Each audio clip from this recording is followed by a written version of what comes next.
Sidelines with Rob Browne. Talk sporty to me.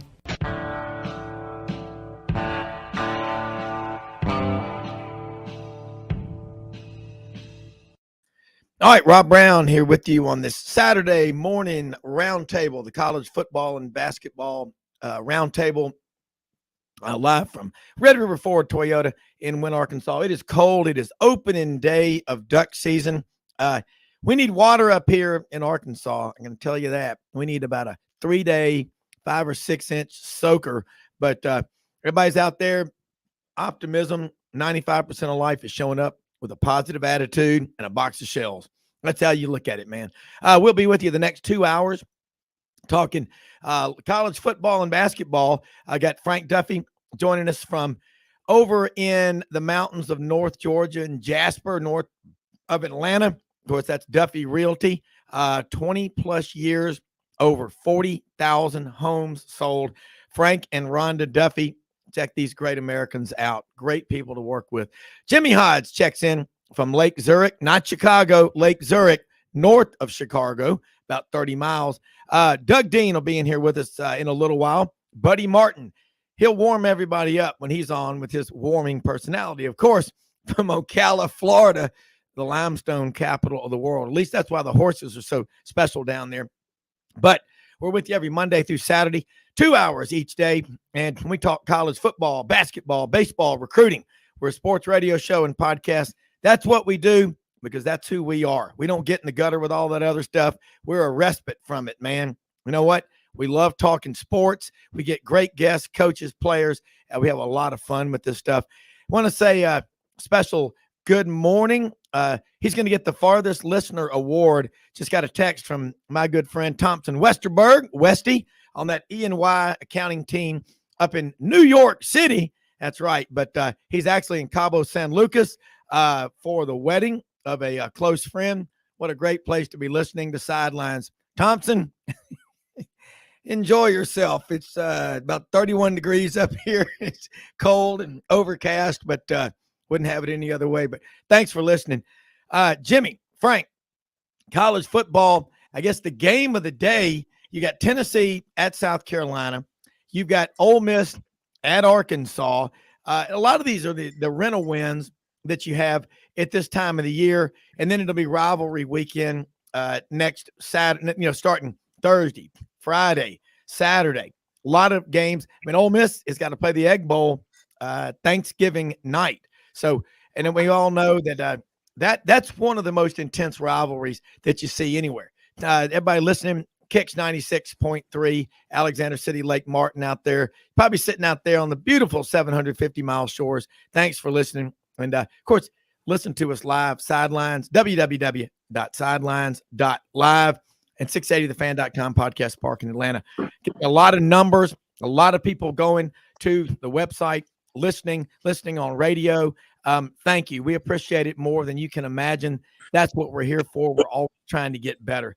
Frank, get started with you. LSU's got UAB tonight, but I'm going to go back to last weekend's game, and we were concerned going into that Arkansas and LSU game, a 3.5-point line, LSU minus 3.5.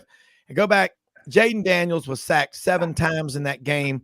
A star emerged, Harold Perkins at linebacker. But LSU, you know what? You got to win those games on the road in a hostile environment like that. And, I know it's choking you up there talking about it, but Jimmy. But let's talk about this LSU team because what a season this is turning out to be. And the Brian Kelly hire, we talked about it, but it's an exceptional hire so far. Home run down here on the Bayou. I'm not going to be in Tiger Stadium tonight. I hope we have a good turnout at senior night. Obviously, these kids were freshmen, been through a lot, been through a national championship, been through COVID, been through a debacle with getting Coach O out last year. So they've been through a lot. So Tiger Stadium, again, it won't be the raucous atmosphere when I was last in there a couple of weeks ago when Alabama came through. But I think it's going to be a good game tonight. I think the Tigers, we historically start slow every game, right? I mean, that's our MO. I think it'll be a pretty close game in the first half. A lot of these out of conference type games late in the year, the tune up for Texas A&M's, we come out a little slow, and then we normally will stretch it out after that. The Arkansas game, I was concerned. Way too many sacks. Our offensive line just did not play well. When you got two true freshmen at tackle, they played over their skis against Alabama. They played over their skis at Ole Miss. And I think you saw the reality last week when Arkansas, you got to give it to them. They played tough, man. They were as tough as a $3 steak coming out. Their quarterback couldn't throw the ball past the line of scrimmage. I thought I was going to have more completions sitting there in my New Orleans apartment watching the game more than that poor kid had. KJ Jefferson, again, is the answer for Arkansas without him. And I don't know if he's playing today or not. If he does, I think he's going to give, Ole Miss fits. But the fact is, if he's not, I think the Lane Train's going to have an easy one tonight. But yes, Harold Perkins Jr., Defensive Player of the Week nationally last week. Yeah. We knew the kid was something when he was recruited, but I have never seen that type of speed at the linebacker position with such violent force. The kid had the flu last week. Yeah. I mean, that was an incredible performance. I go back to Michael Brooks in days of old to see somebody that took on a game and won it by himself. I think the kid won it by himself, to be honest with you. So we are very excited about what his potential is as a defensive stalwart. And just think, if we would, we lost Mason Smith at the beginning of the year, what that defensive line, that front seven would have looked like, with the immersion of Harold Perkins Jr. and the play of our secondary. Yeah. Sorry, I got that phone call coming in. So, our secondary was patchwork by Brian Kelly. That was part of the must make up from the 36 scholarship players that we had at the bowl game last year. And that was really, when you stop to think about it, having those defensive backs, that secondary be reconstituted, if you will, that is what has given really LSU its success on defense. Well, if you go back to that game last year against Kansas State, when the number keeps going down, but I think it was 38 on scholarship. Remember the SEC during the virus protocol year of 2020, you had to have at least 53 or 56 scholarship players to play a game. Yeah. And that was, go back to what Nick Saban said last year, when he got to LSU in 2000, the number one goal in that first team meeting, you know what it was? Not to go to Raising Cane's and get chicken fingers, because those are so good down there in Baton Rouge. It was to go to the Sugar Bowl. And he goes, now we got guys quitting. I'm not using that term opt out. Okay. You want to use a euphemism like that. You're going to say someone who's short is vertically challenged. Okay. Call it what it is. They quit on them. Okay. Yeah. And to turn it around like they did is nothing short of miraculous. And that's a testament because, I don't care how bad things get. Business. Frank, when you started Duffy Realty, you and Rhonda, it was real easy, wasn't it? People just came to you, threw money at you, didn't they? That's how it works, isn't it? Hey, all I remember is I had a full-time gig when we got this thing off the ground. Our daughter had just been born. And I will tell you, my wife was going out and doing the listing. We were called Mr. Inside and Mrs. Outside. I was setting up the appointments. She was doing them. That was 41,000 sold houses ago. So no, ain't nothing easy, nothing given. So when Brian Kelly came in, he knew he had to go to work, and he did. And you're seeing the fruits of that labor now. And look, we're not done yet, baby. We got work to do. We got to take care of business tonight. You don't overlook any team. Yeah. Then you got A&M. A&M would do Jimbo love nothing more than to derail us.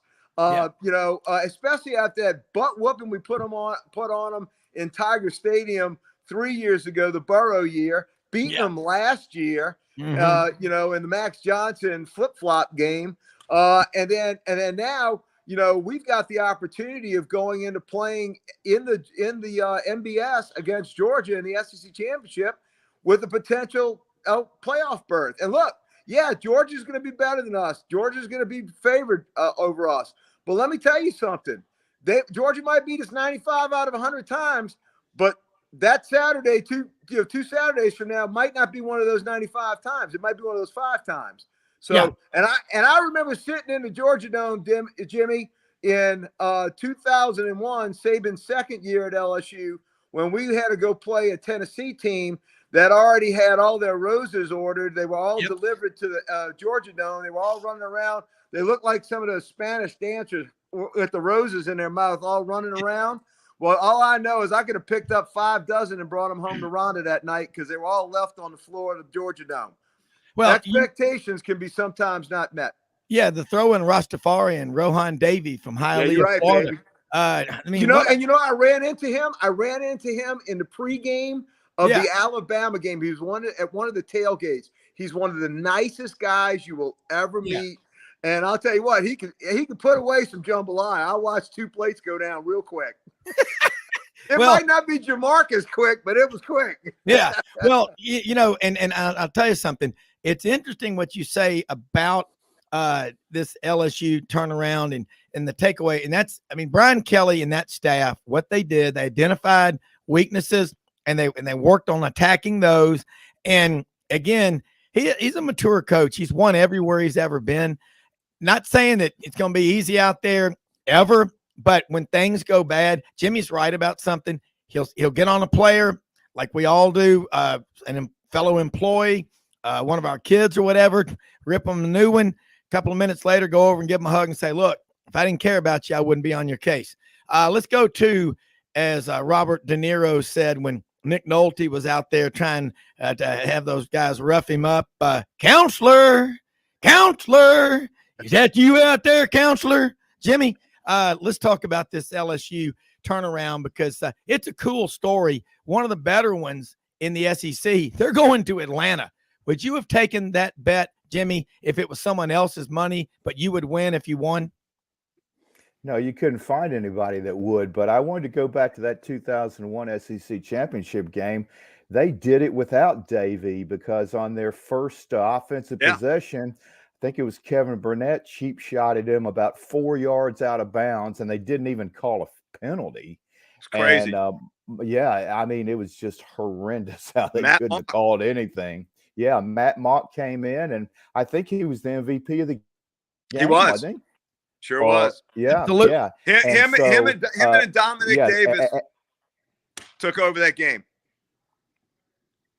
Yeah, and the thing about it, that capped off just a bizarre season anyway because, Tennessee benefited greatly from that Florida game not being played on 9/15 because had they played on 9/15, Florida would have had Ernest Graham and Tennessee would not have had John Henderson. Well, he would have been playing at maybe 50%, and then Dante Stallworth wouldn't have been available at all. But instead, when they played on what should have been the date of the SEC championship game that was originally scheduled, Florida didn't have Ernest Graham. The only 2 games they lost that year, they didn't have Florida didn't have Ernest Graham, and then Tennessee had Stallworth and Henderson at full strength. And as a result, Tennessee dominated the line of scrimmage, and Florida did everything they could, scored the touchdown to get within 2 with a minute left, but they couldn't convert on the 2-point conversion. But that was just a crazy year anyway. But no, Frank, I think that LSU's going to be hard-pressed to find a way to get it done in Atlanta, but hey, you just never know. That's why they play these games. And with Harold Perkins, Georgia had better be aware of where he is every second that the guy's on the field because he can single-handedly, even as a true freshman, disrupt an offense. Is he the biggest, most significant flip guys in recruiting that we've seen in a long time? From A&M to LSU at the last minute. It was huge, and especially with that class. I mean, that's what we're talking about. I mean, the momentum was all in their favor, and that was a huge flip. You're exactly right. looking at this big picture, and Jimmy, you're right about that. And Dominic Davis, Matt Malk was what pre-dental major, Yeah, and he's a dentist, I think, out in Denver right now. That's exactly. Yeah, and we know another great LSU not quarterback, Billy Cannon. What did he do? He was a dentist. He even worked for the state of Louisiana for a long time as a dentist and pulling teeth. But looking around in the conference, you how significant it was last year. Remember, everybody was getting faked by the it's going to be Lincoln Riley, and go back. There's a series of books. It's 2 books called A Bodyguard of Lies. It's about how the United States military and the Allies deceived the Germans for the Normandy invasion, 6 June 1944.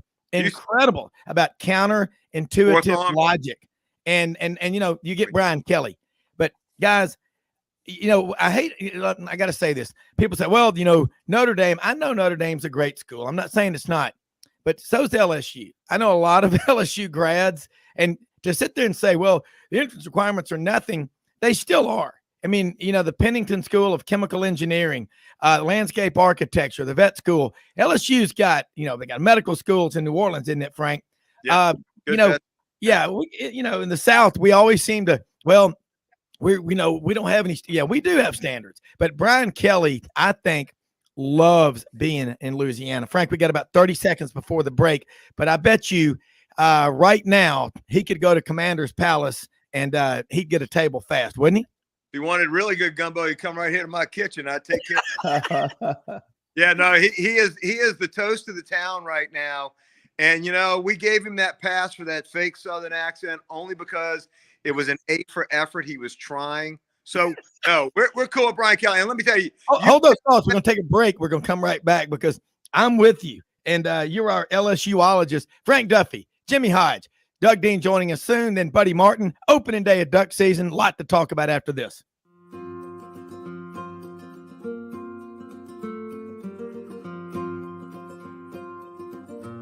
Hey, everyone. My name is David Wisdom. And I'm Shelby McNeil. And we're attorneys with Haggard, Cleveland, Pierce, Thompson & Short, your local Auburn law firm. Established in 1959, right in the heart of Auburn, Haggard, Cleveland, Pierce, Thompson & Short has grown in response to our clients' legal needs.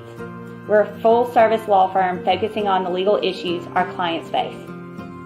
We take pride in providing our clients with exceptional legal services, ongoing communication, and skilled representation. If you have any questions about our services, please give us a call or visit our website today.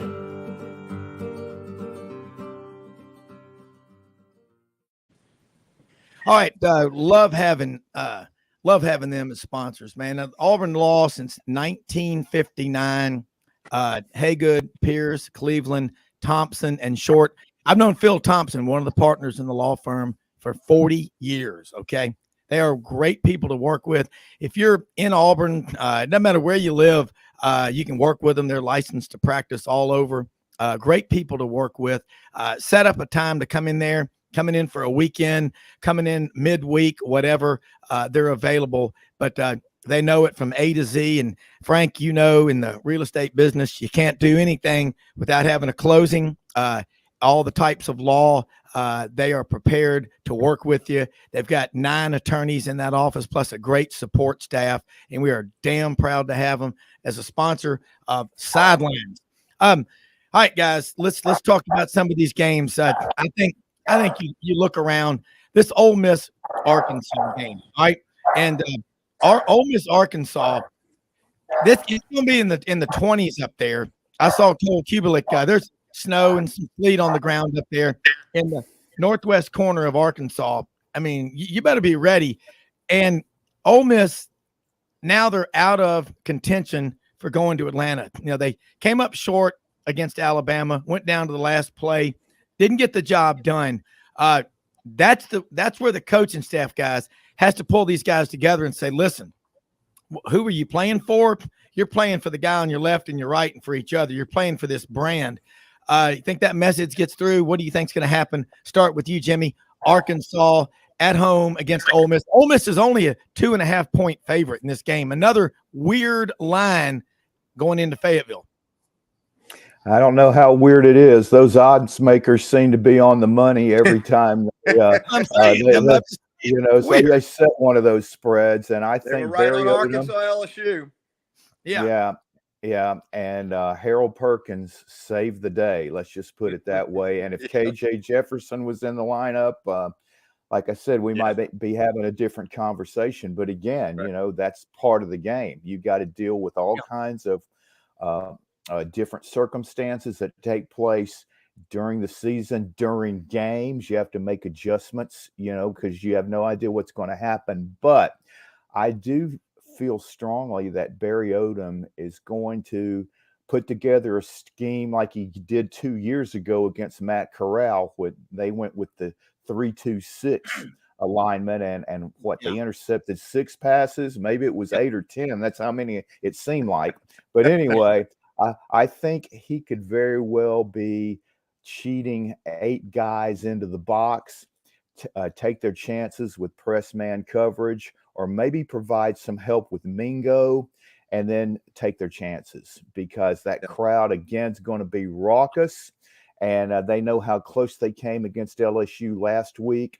And I wouldn't be surprised at all to see Arkansas win this game, and it's going to be cold. I don't know if it's going to be damp or anything like that. It's in the northwest corner there, 3 or 4 hours from where Rob is. But again, it's going to be at night, so it's going to be, I think, a game that we will probably be talking about for a few days, because again, all the intangibles are there for just a wild and crazy game. And it always seems to be that way with Ole Miss and Arkansas. The 52-51 game, whatever the score was, but last it was year, it was pinball numbers were what we had, and Arkansas tried to win it on a 2-point conversion, didn't make it. And also, this is the type of game that can really determine how strong you finish. If Ole Miss gets a win in Fayetteville, they're going to be sky high for the Egg Bowl next week. If they don't, you're facing a 2-game losing streak going into the Egg Bowl. And I think which way Ole Miss wants, what direction they want their momentum to be in coming into, I guess it's maybe Thursday night or Friday that they're playing the Egg Bowl. Yeah, and I mean, that's a great take on it. And you go back to that game 2 years ago, Frank, Ole Miss up in Fayetteville, Grant Morgan, walk-on linebacker out of Greenwood, right outside of Fort Smith. That was, man, I'm gonna tell you, that was Arkansas. That was such a big win for them. Yeah, and Grant had like a pick 6. And you look at this game from what you saw when your team is playing Arkansas, you notice a lot of things about the Razorbacks. You're right. KJ Jefferson, if he wasn't running the ball so much and getting banged up, he'd be available to help. What do you think's going to happen, Frank? Do you know that he's out? Have they ruled him out for this game? Because no, for sure. I heard it was going to be a game time decision. I will tell you right now, if the kid's playing, Arkansas is going to win this game. If he's not playing, Ole Miss is going to win the game. It's that simple. If KJ Jefferson would have played against LSU as poorly as we played on offense, Arkansas would have beat us by 2 touchdowns. The kid last week, he just couldn't throw the ball. I mean, they were so one-dimensional. He was a great runner, but when you got a Harold Perkins Jr. who has just as good a speed and can track him down, he tracked him down on at least 3 or 4 times when he scrambled out of the pocket, and even some design runs. But if KJ Jefferson's back there with the ability to pass, I mean, he's not a great passer, but he's a functional passer. I think that's going to be the difference in tonight's game. In fact, I've already got an alert on my phone. I'm gonna look at the pregame when they come on air to see which way I'm going to have my investment on. I'm certainly not playing this until I find out whether KJ is going to be on the field or not. That's how important he is in this game. Yeah, and it's going to be a night game, and I'm just checking on the weather up in Fayetteville tonight. 7 o'clock, 6 o'clock. It's going to be 7:30 Eastern start. Yeah, so 6:30 Central. It's going to be in the low 30s, and so it's going to be. I mean, it's cold. Arkansas weather. Yeah. I hunt in it. I bike in it. I run in it. It's Arkansas. I mean, they're used to it, and you know what? They're football players, man. there ain't a bunch of soft, this is a tough crowd. They'll be ready for it. This is an important game. This is an Yeah. important game for Arkansas as much as it is Ole Miss, because Arkansas has momentum as well. This is a disappointment for Pittman. It really has been this year. I was expecting much more from them. And you're talking about that Ole Miss win 2 years ago, Rob. That was the signature coming out. It was, win, no doubt. in my opinion, right? That's what got Arkansas feeling good about themselves. So to come back 2 years later, and if Lane were to truck them, that's a bad deal for Arkansas. So I think momentum wise, like Jimmy said about the momentum for Ole Miss, I think the momentum issue for Arkansas is equally as important. So you're going to have two teams, even though Ole Miss doesn't have the ability of going to Atlanta. I don't think they'll ever make it there, personally, but that's just my LSU bias, right? So that's just my LSU coming out. But here's the thing, they don't have the ability of going to Atlanta, but they do have the ability of possibly doing a New Year's Day bowl. So that's if they want to have that, it's still on the table. And I don't think Lane has a problem getting his teams up. I think he does a really good job of that. But if you don't play well in this game and then you wind up with a third loss, Rob, to your point, that Egg Bowl becomes a lot more difficult. And let me tell you, you don't want to go in with a lack of confidence on that Thursday night game, because that thing's like a brawl. Well, look, everything that you do, and Jimmy's right, you're both right. Everything you do in every game, the way you finish a game, about finish lines in a race. I always say, don't run to it, run through it. Okay. Getting caught from behind in the chute in a race, cross-country race, is like misspelling your own name. Think about that. So in this game, mentally, Arkansas, this is it. I mean, they got to win this game or the Missouri game. They need to win them both, but they got to win at least 6 to be bowl eligible.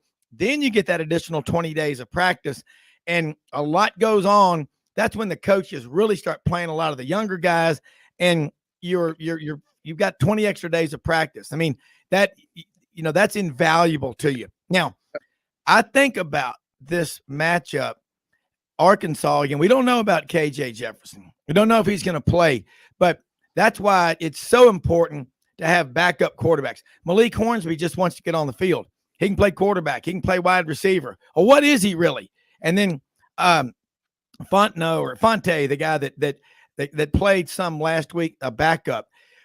Dudley Dawson said it on this show Thursday, guys, hogville.net. He said what he thinks the problem is with Arkansas this year is Arkansas's offensive line, in spite of Sam Pittman being known as an offensive line guru, genius, whatever, they're not adjusting to what defenses are doing. They better fix that, because Lane Kiffin is one of the best, if not the best, play callers in college football. That is a problem that they got to fix immediately. It is going to be cold and windy up there. It's going to feel like it's in the 20s or high teens tonight at kickoff up there. That's football. But both offensive lines struggled mightily last week, Rob. Both offensive lines in that game. It was a frustration fest just to move the ball. Yeah, it was. Doug Dean joins us right now from Birmingham. Morning, bud. In his new house. Let's see what that cup says. There you go. Doug's got his Weber State cup right there. I like that. But Doug moved into his new house.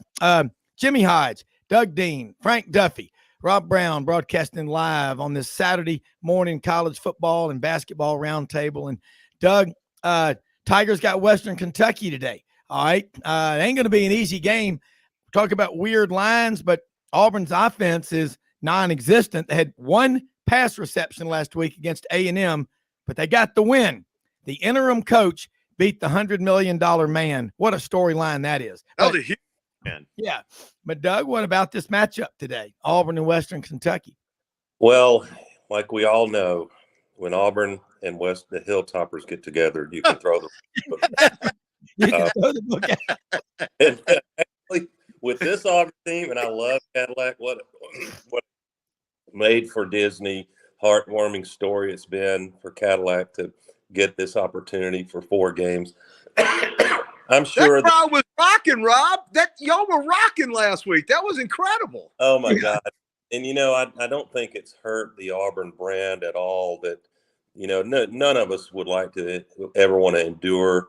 I wouldn't even wish on my good Bama friends, which number many, by the way, a season like this. I might like them to lose a couple of games for obvious reasons. But so we understand that the catastrophe that was Stephen Leith that begat Alan Green. I like Alan Green. He's sharp. That was a bigger job than he was a good fit for. He might be later.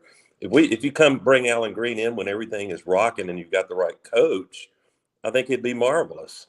That you can't ride basketball and baseball very long when the cash cow is doing what it is. But I digress. Back to the situation with Cadillac. I think, if I'm sitting around the den with my wife and kids and I'm pondering that the internet is saying that Auburn's next head coach will be in between $8 and $11 million a year, you can't help but ask yourself, man, what if we could somehow pull the shocker, get by today and go into Bryant-Denny and win that one? It's about a 1% chance of happening. But I could get used to $8 or $9 million a year, but I'm not a fan of mandating to whoever your next who will be on his staff. But this one comes so close to being mandatory. I think that coach, my interview question would be, well, what do you think about the current coaching staff? We got a couple of keepers here. I would absolutely keep Zach Trevon Reed to recruit Louisiana. He's unbelievable there. And keep Cadillac, at least in the running backs capacity. Maybe can you have 3 or 4 assistant head coach titles like banking? So, but back to it real quick, I do want to say moving Rob, Jimmy, and Duff is not for me. It takes a couple of months off your life. So wait for it here, Rob. Wait for it. The next time I leave here, it will be in a pine box with a toe tag. Is there any more appropriate metaphor for obvious reasons? Are you listening, Ole Miss fans? Yeah. Somebody sent out a meme or, whatever of a pine box. Okay. And I don't know what it's supposed to mean, but it's a lot like your opening remarks. When the Auburn and the Hilltoppers get together, throw the record books out. Anything can happen, but it's a cool story. Cadillac's going to have a place at Auburn, I believe, for as long as he wants it. He better for stepping up like he's done the last 2 weeks. He better. Yeah, because he went from coaching 7 guys in that running back room to over 100 and having to make all the he should get the position and a raise just off of his post-game interview alone. Yeah. I mean, you know what? A guy that cares and loves a school that much, you can't put a price tag on that because let's be honest, guys, I think everybody would agree, there are a lot of coaches that are just cashing a paycheck. They don't give a damn about the school where they are. And you can tell them. Brian Harsin was one of them. And that's even the ones that profess to do it. Yeah. I got one $17 million check right now in Destin. Yeah. Well, enough to buy a hamburger and a beer. Can I comment on the coaching carousel? Yes. I'm sure first of all, it's good to reconnect with you guys. It seems like it's been 3 weeks that we've bantered, but this is fine. I think I guess the smart money is on Lane Kiffin until it's not, coming to Auburn. But I will say I can't, we have to go all the way back to Patrick Fain Dye that I would consider Auburn having made anything that qualifies as a splash hire. I guess Tommy Tuberville maybe comes close to that because he was already a head coach in the SEC. He had that riverboat gambler brand going, if you remember. But he certainly was not. He had not won a SEC or national championship. So the short list, I'm blown away, and I think Auburn is the beneficiary. We've got some tailwinds from the fact that there's going to be a massive infusion of cash for all the SEC member institutions, and that's what coming. I think in 2 years, Chris Lau reported but Auburn is well heeled enough that we can find the funding of a bridge money for, even if it's $11 million a year, which I think is highway robbery. And I don't know that any coach not named Nick Saban or maybe Kirby Smart is worth that kind of cash, but it may get thrown out. I think Ole Miss offered 9.5. So if Kiffin doesn't get announced the day before the Iron Bowl, I'll be surprised, and that may mean that we move down the list a little bit. It'll be hold those thoughts, everybody. We're going to take a quick break and come back to that because, how much, if you give away a 10-year contract, you're a living brain donor because you've given away all your leverage and bargaining power. More after this quick break. And what doesn't work? Hey y'all, it's Ainsley from Hewlett & Dunn, just coming to let you know about our new collection of boots. It's going to be our dress boots. They're the Horsepower collection, and they're genuine exotic leathers and really comfortable. Comes in all different sizes and patterns, so come check them out.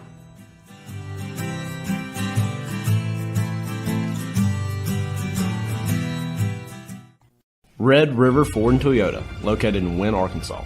If you're in the market for a new or used car, truck, or SUV, call, go online, or drop by and see them.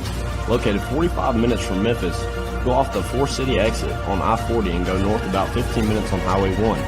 Easy to work with and still believe in customer service. If you live out of town, they will deliver your vehicle to you. RedRiverFordToyota.com. Just see what they can do. Strengthen your seed zone this spring with quality tillage equipment from House Industries. Located in Cherry Valley, Arkansas, House Industries specializes in manufacturing superior equipment that will minimize your downtime and keep you working in the field. To ensure the highest quality control, all design, fabrication, and testing takes place in a 99,000 square foot manufacturing facility located right here in the heart of the Delta. Locate your nearest House equipment dealer online at houseindustriesinc.com. House Industries, breaking ground. Sidelines with Rob Browne. Talk sporty to me.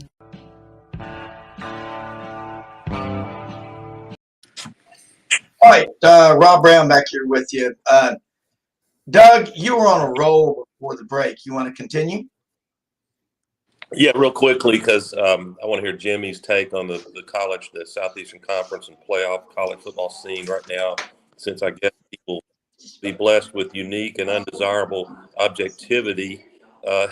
Talking about the scene, you don't have to worry about being called a homer at this point, Jimmy. But we should all be so lucky to be miserable with 2 losses, right, Duff?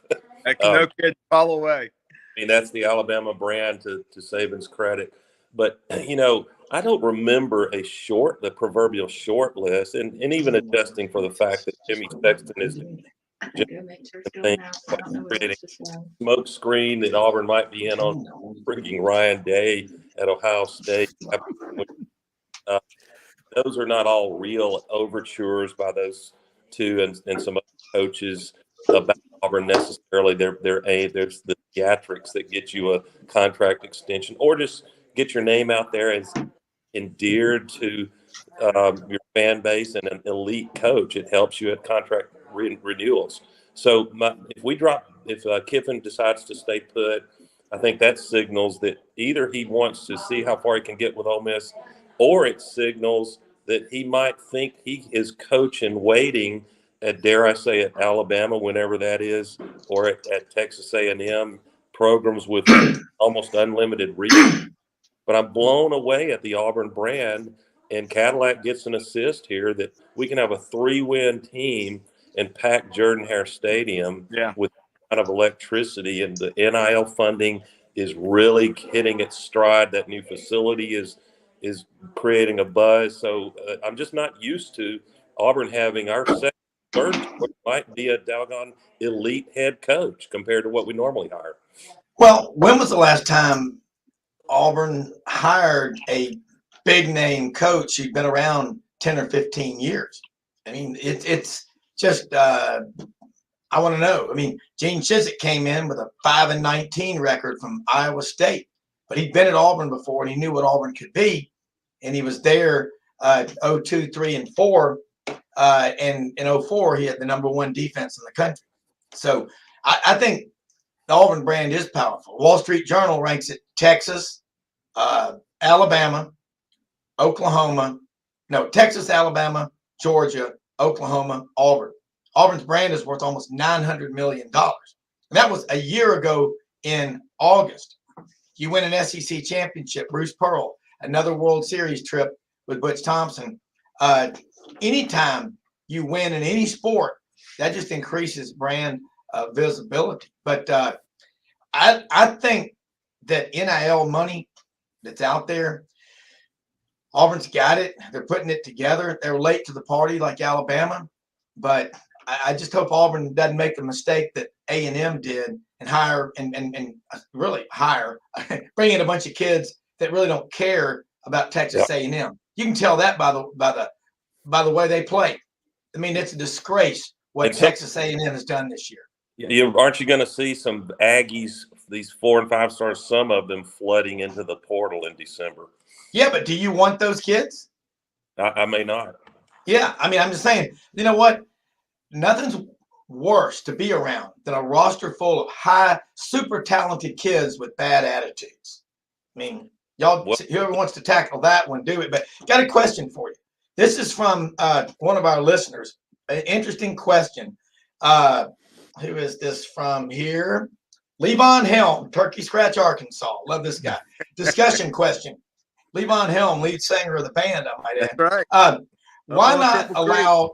Yeah, why not allow non-bowl teams the same practice? That rule perpetuates the dominance of powers. I'm usually in favor of that, but not this year. You know, I'm going to say ixnay on that one. You got to earn that right to get to the bowl. That would be like a participation trophy, guys. Yeah. Sorry, I ain't letting that happen. Yeah, and can you imagine? Do you think those players would really be fired up about season getting out there on the practice field? No, I mean, that's the difference between 6 and 7. 5 and 6 wins. If you go 6 and 6, you're eligible. But it's those extra 20 days so that you can prep for next year. Absolutely. Jump in here, counselor. Yeah. Counselor. There were a couple of years when Indiana basketball exited the NCAA tournament in the first round, which wasn't expected. And in the NCAA rule book, it did not prohibit college basketball programs from continuing to practice until the weekend of the Final Four, even though their season had ended. And Bobby Knight used that clause on more than a couple of occasions. So I bet he did. I'm sure after going through a 1-11 season, Northwestern couldn't wait to get back at it on that Tuesday following their regular season finale. So no, I don't think get it, that boys. would go over very well. Yeah. How about giving us some time to recover from this? Yeah, unless Ed Orgeron could use some of that $15 million to buy him a cheeseburger supply for maybe a month, But no, I mean, it's NIL and the portal is not going away. You're just going to have to deal with it. And the bottom line is that if your program is winning, for the most part, everything's going to be hunky-dory. But if you're not winning, and I think a big reason for that at A&M and a big reason for the problems throughout the roster is that he's just botched the offense and he hasn't been able to develop a quarterback. And when your offense cannot play at the level with which the talent you have on hand should be playing, it not only discourages them, but it infuriates the defense, because if they happen to be playing well, but then after a while they realize, hey, we're just in quicksand here. No matter how well we play, if an offense can't score points, so they turn the ball over and put us in a tough situation, it doesn't matter what we do. It's ascension. The defense wants to take a swing at him in the tunnel. Well, they do, and that's the tough part about it. Is Jimmy's right. Northwestern or some team, 2-10, 1-11. All right, guys, y'all take off the week, and we're going to do another 20 days of practice. What for? Because we can. Yeah. In Evanston in December. Yeah, on the shore. What is that, Lake Michigan, Jimmy? Oh, the wind chill was 3 degrees last night. Yeah. Yeah. Hey, Doug, I want you down there at 5 o'clock in the morning to go outside and do hill repeats. I don't think they'll get that warm sunshine that we had on Doug's dock that Friday, sitting out there drinking all them beers out there in that sunshine. They ain't gonna get that. Yeah. And the warm sunshine that our good friend Thompson Westerberg is enjoying right now in Cabo San Lucas, Mexico. He just sent me a picture, him and his wife, Ashley. And I'm like going, somebody's got to do it. But hey, early leader in the clubhouse, opening day of duck season in Arkansas. Clay Bethel, John White, Bart Dovey over around Twist, Arkansas. 17 ducks, 11 geese. That's a pretty good morning. That's huge. I'm sure they're into the fireball already, gentlemen. Is that still Gentlemen, within the limits? Yeah. Well, gentlemen, put those 12 gauges on safety. That's right. Because John's and Bart are big Arkansas fans, so they got their morning off. I wonder if they're going to stick around to get that one more duck.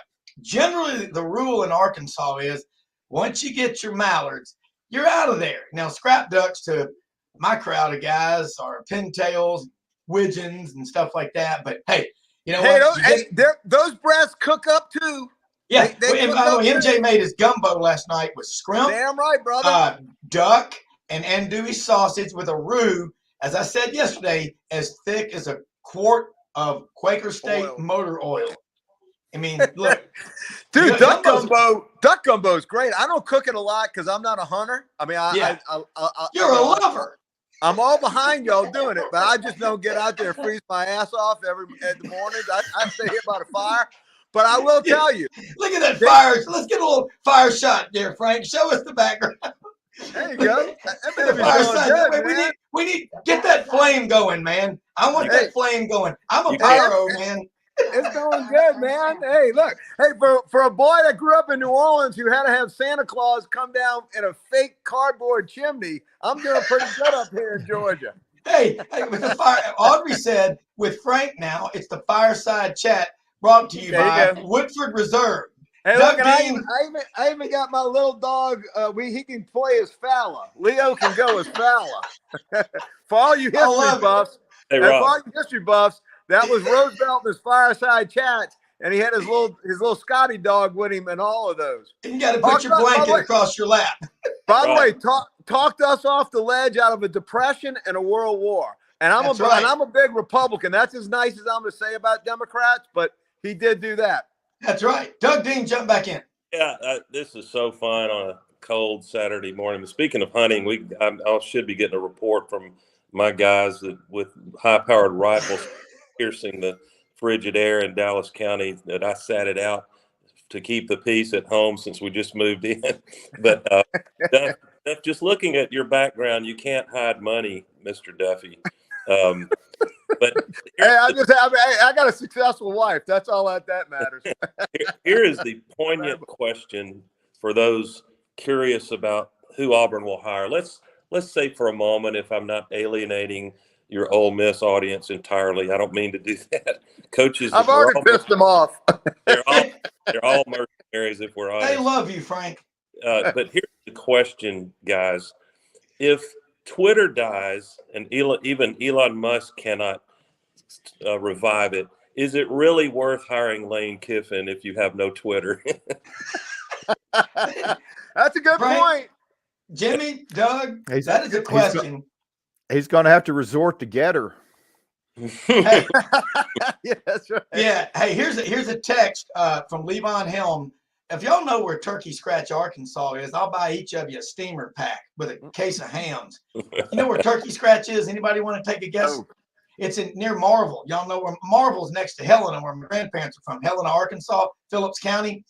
There's a place there if you ever go to Marvel, Shadden's Barbecue Shack. And first time I went in there, I looked around and I was like, my God, it's a shrine to Levon Helm. What's the deal? And a woman goes, by God, he's raised right yonder. I go, where's yonder? She goes, boy, I'm talking right yonder. Over near here. She goes, I said, where? She goes, Turkey Scratch. That's over yonder. And I'm like, there's got to be a Cripple Creek somewhere up there, brother. Well, Cripple Creek, speaking of Cripple Creek great line of Western clothing that can be purchased, guess where? At Hewlett and Dunn Boot and Clothing Company on the historic square in Collierville, Tennessee. Folks, check them out on the website, hewlettanddunn.com. They got a lot of gear that you'll want to be wearing in this cold weather. But I'm going to tell you something. I think Doug and y'all made a good point. Jimmy would agree, I'm sure. You said get her or whatever. Social media has made Lane Kiffin a rock star because he's not afraid to let you know what he thinks. Yeah. And I'm going to throw this one out there for y'all, but this reply from Levon Helm was points well made about not allowing teams that don't go to a bowl to have practice. He said player motivation is the key. So I agree with what we all said. And Jimmy setting it best, that wind chill coming off of Lake Michigan. I'm sure those guys at 5:30 or 6 in the morning would be smiling and all happy. I can't. The decorum just to get one up on listening. Indiana. Just to get one up on Indiana in the standings. Rob, I can't believe you have not even dropped, unless it was before I joined you guys, the bombshell that the great Sir Charles Barkley dropped yesterday. You familiar with that? Well, we had Van Plexico on the show yesterday, who just launched a new book called From Barkley to Bruce about Auburn basketball. He told some funny stories, but Doug. What happened? I didn't hear. Barkley was coy about it, and you have to see it's out there. It was on the show out of Birmingham that Dunaway and Brown and Lance Taylor do. So you can find it yesterday, the Barkley interview. But about midway through it, Barkley was asked about the Auburn hire, and he wanted Auburn to hire Deion Sanders, and there was a contingency that really was promoting that early on. I think that never got legs because the risk factors of lack of experience there is more than Auburn could stomach. But Barkley said there is going to be a bombshell coaching change in the SEC, and that Barkley said he believed that he came close to saying he guarantees that the successor hire would be Deion Sanders. And somebody said, "Oh, I can't believe Drinkwitz is already he just got an extension." Barkley shook, and someone pointed to Barkley, "Do you mean Texas A&M?" And he just did this. It was radio silence. Wow. And so, Barkley's got some connections putting it mildly. So keep an eye. Are the Aggies? Any college football, not just basketball, college football. He's a big college football guy. Yeah. I mean, are the Aggies prepared to write that check? That is oil money that big? Yes, it is. But they got to see the train. They see the train leaving the station, and I think that will be interesting to follow. Well, let me tell you, I heard about some government program that had screwed up and inappropriately or in error sent $11 billion somewhere, and then the program to fix it was going to cost $12 billion. So, I hope we're not taking our lessons from that, but this thing with Jimbo Fisher, Jimmy didn't, Ken Capps yesterday, Football Writers Association of America was on, said even the Aggies with all that money, and let's look at it, guys. Look at oil. Oil needs to be around $83, $85 a barrel for the OPEC nations to be able to successfully balance their budgets. Oil's around 80 right now. It's going the other way. And what happens when there's money flowing free and they get all that oil money for Texas and Texas A&M, 2/3 of the oil revenues in the state go to Austin. The other third go to A&M. They don't use that for athletics. Athletics there at A&M and Texas is self-funding. Yeah. So I don't know. If you let $85 million walk out the door, if you made the wrong hire, I get it, but still $85 million. How are you going to go to your fans and say you need money? They're going to laugh at you. Let's talk about this. Hold the thought. The stopwatch, the Grim Reaper. We've got just a couple of seconds. We're going to go to the break, and we're going to come right back to you. Counselor. Rob, let me out there. 3 seconds. We beat him, gone. We beat him, he's gone. Yeah, it should be, man. He could be on the hound. We'll be right back with more Sidelines. Now more than ever, it is so important to shop local and to buy American. For 60 years, Hewlett & Dunn Boot and Clothing Company has been on the historic Collierville Square, and we strive to sell made in the USA products when available. With over 7,000 pairs of Western boots and work boots in stock for men and women, come and see our huge selection of clothing, jeans, and accessories from top brands made in the USA. Please support local business and come shop with us at Hewlett & Dunn Boot and Clothing Company. God bless the USA. All right, Rob Browne back here with you. Frank Duffy, fireside chat. He may have fallen into the fire. Frank, are you there? I'm here. I'm just responding to Levon and his question on text. Up That on was a good Cripple question, Creek. by the way, I have asked that myself, Maury. I have asked that myself of why they don't do that. But I think it is the fact that it's the incentive to keep these teams playing. Yeah, I mean, and it's just, you've got to have something. Hey, that's why we keep score in the games. There's a reason we keep score. And exactly for this reason. You got to, we talk about how many bowls there are. There's still going to be a lot of teams that don't go bowling. And I'm not talking about, Kingpin, Roy Munson. Jimmy, let's go back to you. Your thoughts.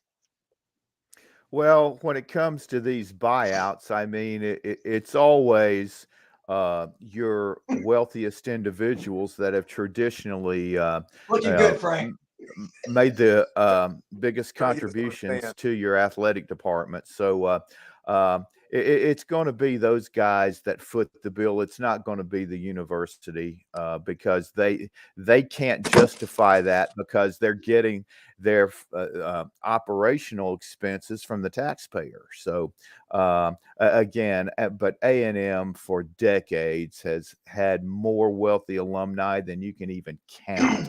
So yes, they could certainly do it. But as far as Lane Kiffin goes, I think that would be a perfect spot for him because you're out in Texas and you're even fairly close to the beach, at Padre Island and all of that. So he could get there when he wanted to with the 30 available private jets from different alumni, So without the culture issue at Auburn, where that's always a factor.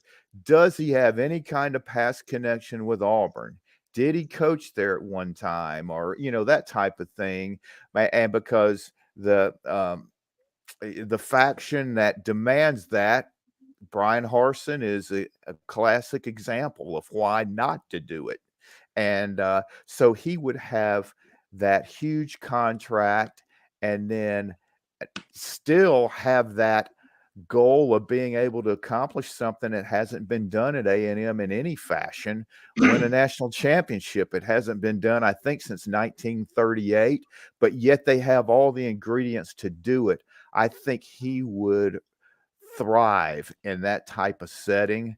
Whereas at Auburn, again, there's just a lot of different intangibles involved that outside the region, the SEC, they don't realize what you have to deal with, with that Auburn job. So nothing's ever simple. It's always complicated.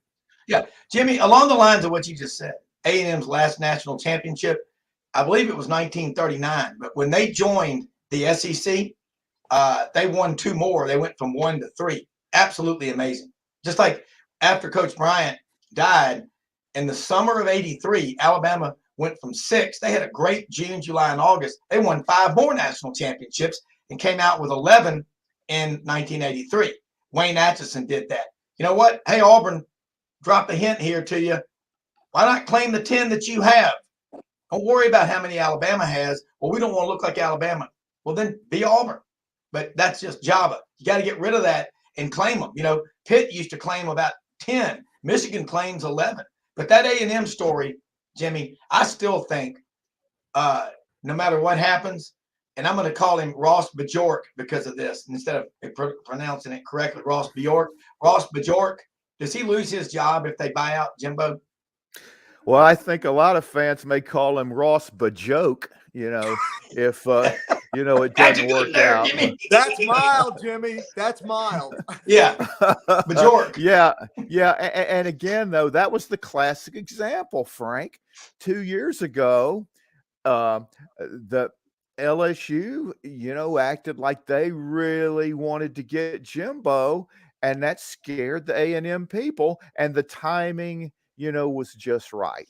We have flirted with Jimbo so much, we've got a restraining order out against us. Yeah. Yeah. Look, Dean, you're in And I'm glad we didn't consummate that. Yeah. Hey, Doug, I love when you mentioned the name Ryan Day. I'm sure he couldn't wait to coach in the Western Division of the SEC. Especially inheriting a program that's kind of, up and down. They have a really good year, then a couple of bad years. I'm sure he would just jump at that. Yeah, my son-in-law, who was a Bama grad, I may have mentioned, and we need to bring Kyle on the show. He's an encyclopedia of college football knowledge, but he worked inside the as a student at Alabama in recruiting operation with Coach Saban. And when he graduated, he had a 4-year stint with the San Francisco 49ers. He said when he was at the Niners, Ryan Day was, I think, coaching QBs or something. And he said he has been shocked that Day has done this well at Ohio State because, Kyle, and this is just a young man, but it's a data point that he just did not find Day impressive at all to see him up close coaching. Well, I mean, coaching in the Big Ten as he does now and playing Northwestern and Iowa and Illinois and Rutgers and Indiana should prepare him for life in the SEC West, I think, certainly, because according to so many of the minders on national TV, the Big Ten minders, specifically the Ohio State and the Michigan minders, the Big Ten is the best conference in America because they have the most TV sets. Far be it, as Jimmy often says, in the last 50 years, when it comes to national championships, the SEC has 19 and the Big Ten has 2.5. I rest my case, ladies and gentlemen. There is no other argument. The SEC, superior, excellent champions. That's what it stands for. Yeah. And by the way, Rob,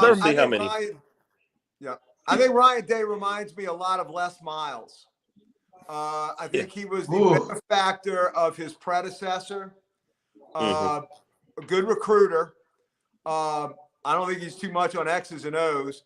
Where Les Miles had his failings on offense, I think Ryan Day has his failings on defense. I think there's a lot of similarities between those two. And you can't wipe the stench of Big Ten football off of you no matter how much you try. If that's where you came up through, it's I'm not impressed. I mean, you just nailed it. Doug, his comparison, Les Miles, his predecessor left him in good shape. And the longer Lester Miles was at LSU, the more of a just cacophony of tomfoolery and chicanery. Got 3 crazy ones in a row, but seriously, it got crazier the longer he was there. Rob, well, I will say this, though. His offenses have put just pinball numbers up, and they have dominated inferior opponents in the Big Ten, obviously, much more than Urban's offenses did, because Urban always wanted his quarterback to be a run-first guy. And I think Ryan Day kind of convinced him with Dwayne Haskins that you could go with a quarterback that can't run at all, and he passed for like 5,000 yards in that one season he started. And so in the Big Ten, that offensive scheme and the fact they've been able to draft just countless outstanding wide receivers has demonstrated that since he's been there offensively, they've been really good, but on the defensive side of the ball, not so much. But yet he wants to get involved with that. Get into the playoffs. All that works until you get into the playoffs and face an SEC defense, and all that goes right out the window. Doug, you had something to say. Jump in, Doug. Well, I'm pivoting slightly, and we can circle back to any of this because it's fascinating. But I'm what's on my mind since Auburn's season is for meaningful purposes over, and thank God Bruce has got the basketball team playing already. But I think that the number 3, put this in your head, the number 3 losses is going within a year or two, in my opinion. A 3-loss SEC team who is champion. That's going to be a great season. It's going to be hard for Bama and Georgia fan bases to adjust to that. But you look at, good God, the coaching, the quality of coaches we've got now. Whether Kiffin stays or goes, Auburn's almost certainly going to hire, we hope, an elite head coach. I'm kind of a Dan Lanning guy. The risk there is he's 36 years old, but he's done nothing but win, and he's a hell of a recruiter. But if we hire Kiffin, Ole Miss hires Jeff Levy or something, heck, who knows? Maybe they hire Dion. But then you've got Brian Kelly doing what he is at LSU, Saban, and you've got Kirby. The 3 losses with this new alliance. I think Sankey said they're leaning heavily toward no divisions. So I don't know if he's smart enough to explain to us how that formula works. 3-3-6 or something like that. Well, you're going to have nothing but brutality. Buddy, we're hoping to test out the 2-loss. We're hoping to test out the 2-loss scenario to know. Well, you going beat Georgia, forward, you're in. Yeah, well, going forward Georgia, with the 12-team playoff, a 3-team loss SEC a participant in the playoff will be routine, especially if you go to nine SEC games. So that's not going to be that's not going to be out of line at all, because you're going to have as many as 8 or 9 SEC teams that are ranked, and they're going to kill everybody else on strength of schedule for those at-large spots. Jim, Billy Roberts just joined us now from over in Brookhaven, not Atlanta.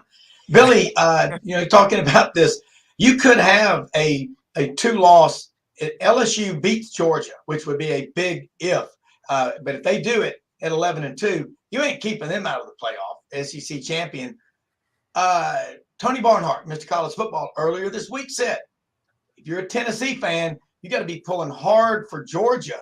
But Georgia, if they were to lose at 12-0 in the SEC championship and LSU beats them, those 2 go, and then Tennessee at 11-1 should be there.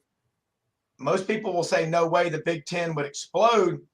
Would the playoff committee have the guts to make it those 3? And one team from, if TCU's undefeated, take them over Ohio State and Michigan? Why not? It would explode. Well, it would be amazing if 3 SEC teams made the Final Four. Obviously that would be the death knell for the current format, but we've got a 12-team playoff coming. And, just to pick up on what Jimmy was saying, it's conceivable that, 6 of the 12 teams every year, maybe more, would be SEC teams. I think that's what informed the addition of Oklahoma and Texas, to the SEC. Maybe grab 8 spots out of 12 every year. I mean, that sounds like a little greedy, but with the quality of the coaching and all that. Yeah. So, we talked about this the other day on the show, when Auburn got left out of the championship game and with the undefeated team, that was kind of what spurred the creation of the BCS, right? Tuberville campaigned and said, we deserve to be there, and didn't make it. And even after Oklahoma got rolled by Southern Cal, he was lobbying for we should be number 1 at the end of the year. But it was inconceivable that an SEC team, SEC champion, would be left out, and they were. And then it's never happened since, as far as I know. I think an SEC team has been, SEC champion at least has been there every year. It has. Yes. All right, now here's something we hadn't talked about, guys. Couple of things. Tennessee tonight at South Carolina. Doug Dean is in the witness protection program right now. He's going to have one of those voices going, Rob, we're telling you about the Here we go. Doug's back in boxes. Yeah, here we go. Doug Dean's back with us. But look, we hadn't talked much about Tennessee at South Carolina tonight. That'll be a challenge. 6-4 South Carolina, 9-1 Tennessee, but also won, guys, all summer, early in the season when Kentucky was showing a lot of promise. Georgia goes up to Lexington KY today to play Kentucky. I'm going to start off with throw it to Doug. Georgia at Kentucky. I don't even see. I think Kentucky will give it everything they've got, but I think Georgia wins by at least 2 or 3 touchdowns. Make that 4 or 5 touchdowns. Yeah. 6? Do we hear 7? They cover. Every year, Cole Kubelik and the usual suspects try to prop up Kentucky, and I like Mark Stoops, but there's someone is going to have a private pleasure today, and that's Coach Calipari, because they're going to look like a basketball school again. And Doug, you called this early before the season. You said Kentucky was one of the most overrated teams out there. You called it. Yeah. I think people I call it Missouri, not Missouri. And some teams, and Auburn is one of those some years. You got to show me first. Yeah, you do. Buddy Martin's going to be joining us here in just a minute. And Buddy, being the good practical man that he is from Ocala, Florida, GatorBaitMedia.com, going to get his take on it. But he's been around a long time. Collectively, this group, we've seen a lot of football. But John Calipari, he's going to have a lot of fun saying, I told you, we're a basketball school. But you know what's happened to Kentucky basketball is so many schools in the SEC have amped up their basketball programs in terms of importance and spending money and recruiting.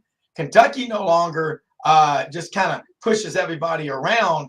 And you're seeing what happens at Kentucky with their basketball program when they have legitimate competition night in and night out in their own league. Because they've won, good God, 35, 40 SEC championships in men's basketball. But, hey, Eric Musselman at Arkansas. Auburn, Tennessee. Yeah. Look out for Alabama this year in basketball. Yeah, I just hope there's some people there in the Coleman Airport hangar to watch it. That's important. I mean, because they got it. Oates is a good coach, and they're recruiting like crazy to Alabama. I mean, about to go to a break. We're going to come back and talk about it. But you look in basketball, Florida, I mean, they've got them a good coach from the Bruce Pearl coaching tree. And I just think that when schools in Kentucky's put here's the thing. This is the difference in basketball versus football. Kentucky's put millions into facilities and everything for football. Yet here they are. It's just Kentucky being Kentucky in football. 2 10-win seasons in the last 4 years. Here they are now at 6-4, and they're playing Georgia today. They're going to be 6-5. Then they got to play Louisville. They could end up 6-6. You know what? Mark Stoops peaked out last year, and he's pulling a Gary Barnett. We'll be right back to talk about it.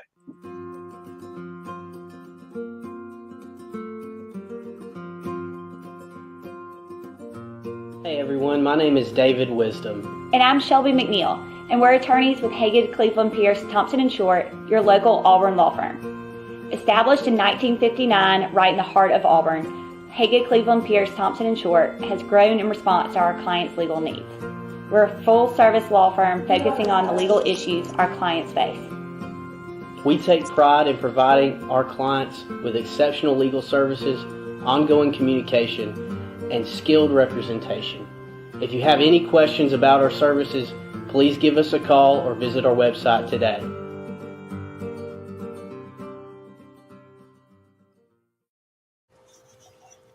All right, Roundtable continues on this Saturday, and you can spend a lot of money if you're Kentucky on football. I mean, a lot of money, and you can try to recruit, and you can say, hey, we're the best option for these kids up here in Big Ten country. They want to play in the SEC. They don't have to go down to Auburn or LSU or Florida. They can do it in Lexington. Do y'all think, and I think Georgia goes up there and wins handily.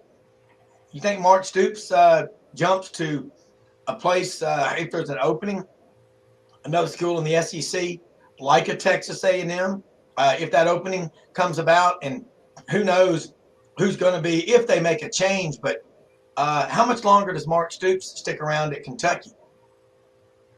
As long as they'll have him. Yeah, Yeah, he's as long making as they'll let $6 him. million. He's making $6 million a year. He's still got 2 10-win I seasons know. within what, the last 4 calendar years or 5 Yeah, calendar but why didn't years? they win this year with Will Well, Levis? When well, Chris they lost. Rodriguez being out hurt him. Well, they lost their offensive coordinator to the Rams, and then their offensive line coach was snatched by Alabama, and they lost 2 offensive linemen that were picked in the NFL draft early. And at a school like Kentucky, when you're having to replace coaches on your staff, those decisions are absolutely critical. And in my mind, the guy they brought in from the 49ers to be the offensive coordinator, I just don't think their scheme has gelled at all. I don't think the players have adapted to it. And Yeah.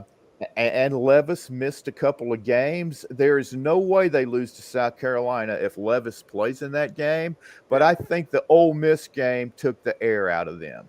They I do should have too. won it. They outplayed Ole Miss for probably 50 out of the 60 minutes, and made a mistake at the end of the game that nullified what would have been the winning touchdown with a minute left when they didn't have the 2 players set for a full second, and then it just went downhill from there. And in a place like Kentucky, everything has to be in place from your coaching staff. You have to have the right guys at every position, and then you've got to stay injury free, and that stuff just hasn't happened for them this year.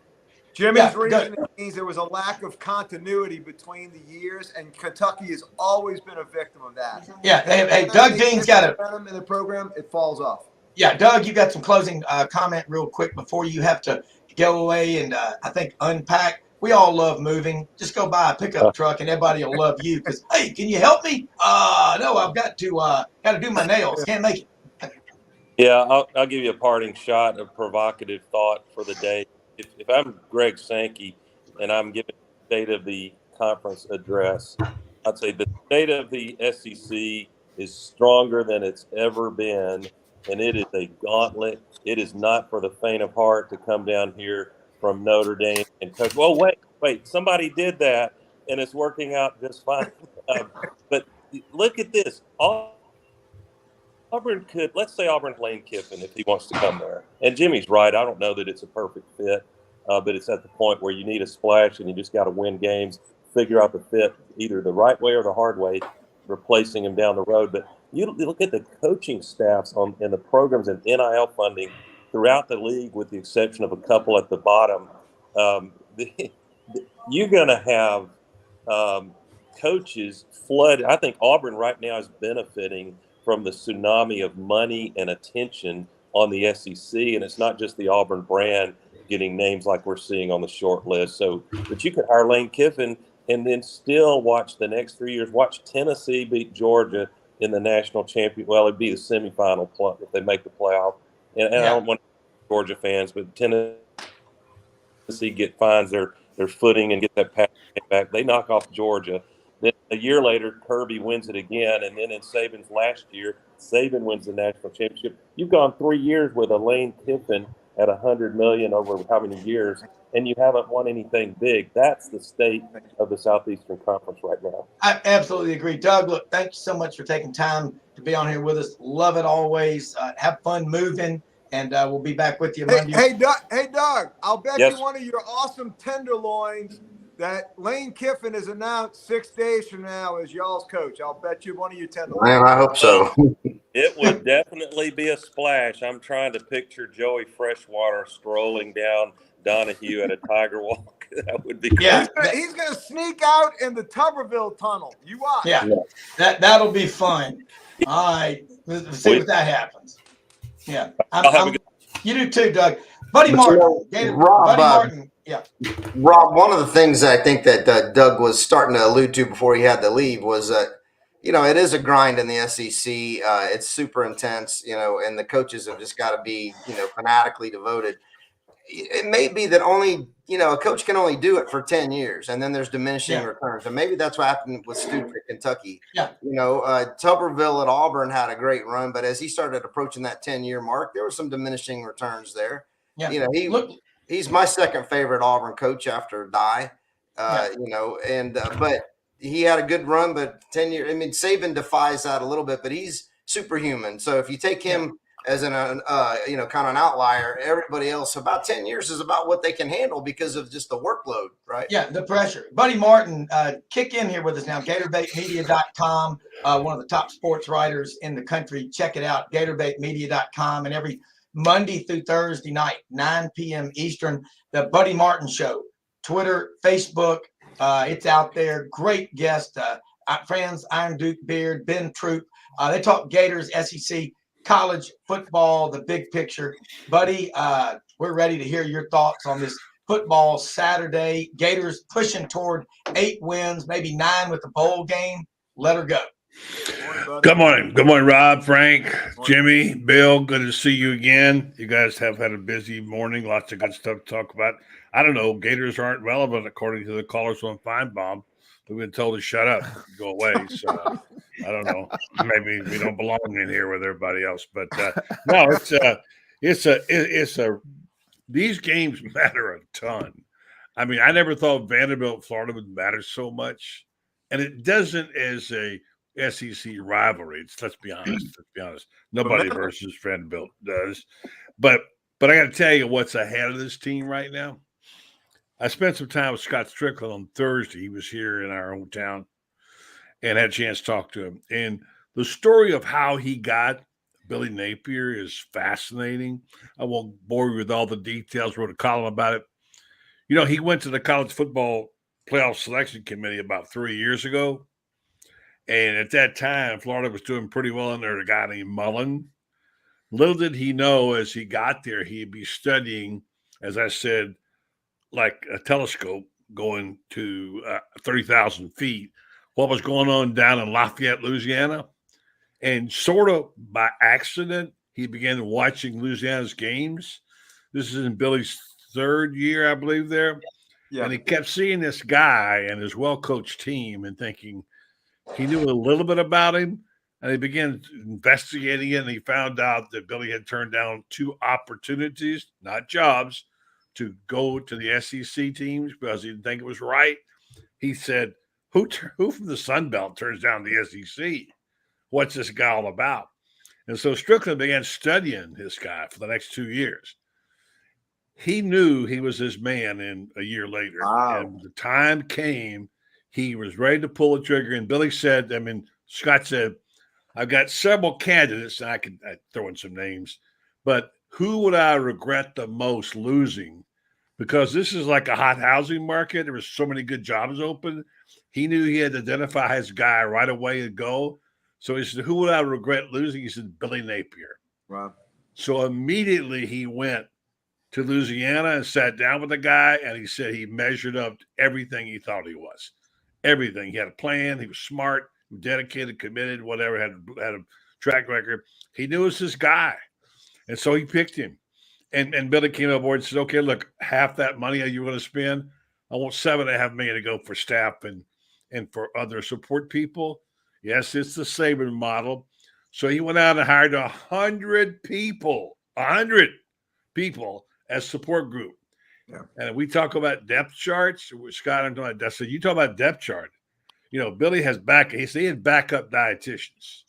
And so if you have 100 people, that means you must have a 300-person depth chart, right? Sure, yeah. And so this is what he went through. He says, and Scott says, and suddenly start to come to fruition. And that's exactly what's happened to this football team. Here they sit, Vanderbilt with a chance to finish out, as you said, Rob, not beating the Gator bandwagon here. And they're not going to be, they're not Alabama or whoever, but they got a nice little run going. They've beaten some ranked teams. They've lost to only ranked teams. They play Vanderbilt as a favorite today. They could lay an egg. It could happen. Vanderbilt's decent. I think Bear on ESPN picked Vanderbilt, I believe. I'm not sure. Anyway, this is the deal. Then if they beat Vanderbilt, they play who next? A ranked Florida State team Yeah. the following Friday night, which suddenly now means, as you said, Florida is playing for an 8-win season. Vegas had them at 7.5. Frank, you had some of that.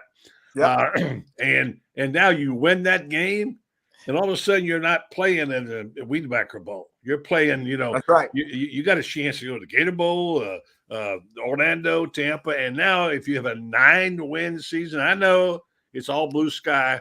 That's how I think in the world of probabilities and possibilities. This season not only becomes a good season, and I hesitate to say great, but pretty damn good. They went out, buddy. They got a shot at the Capital One Bowl. Yeah. And then recruiting, buddy, I tell you what, you are tip of the spear on Twitter. I see a lot. And about these recruiting battles going on between Florida and Miami. Hadn't seen this in a while. Oh, yeah. And, 2 years ago, Auburn thought Mario Cristobal could cure everything. Who is that again? Who was that again? Mario. Yeah, now, exactly. where does he coach? I forgot. Yeah, exactly. I think he's the football coach. I thought that guy's name was Ruiz. Yeah, I forget he's the rich billionaire. I'm sorry. Yeah, I got lost. Yeah. And again, you look at these schools like A&M and Miami that are giving out NIL money just like Halloween candy. Say it every day, but they are. And look at the results. A&M and Miami ought to play each other. The problem is I don't think anybody could win in spite of overtime. Might be there a while. You talk about rivalry, buddy, in the state of Florida. Talk about that. These recruiting battles. I mean, it's rallying Gators like I hadn't seen in a long. Well, you ain't seen nothing yet. To get some more flippers here. And I'm told by inside sources they got Jalen. They got Rashada, who was a Gator, and then a Hurricane, and now back to being a Gator quarterback from California, and 4-star going to be 5. They've got people coming now. All of a sudden, Billy can't recruit. Billy go. Guess what? Billy can recruit. They're going to probably end up, according to my sources, in the top 5 in the country with recruits now, with a staff of 100 people support winning. And who knows? I still saying it's not a done deal that Anthony Richardson is gone. I know probably he is, but what if he wasn't? Hey, what's wrong with sleeping in your own bed, making $1.5 million a year, playing quarterback for the Gators and living large, and the NFL will still be there. So get you an NIL deal and go get a $30 million insurance policy for Lloyd's of London. That's pretty good life right there. With this recruiting battle between Miami and Florida right now, we haven't seen a war like this since Tony Scarface Montana got off the boat from Cuba in South. Say hello to my little friend. That's right. We haven't seen a war like this.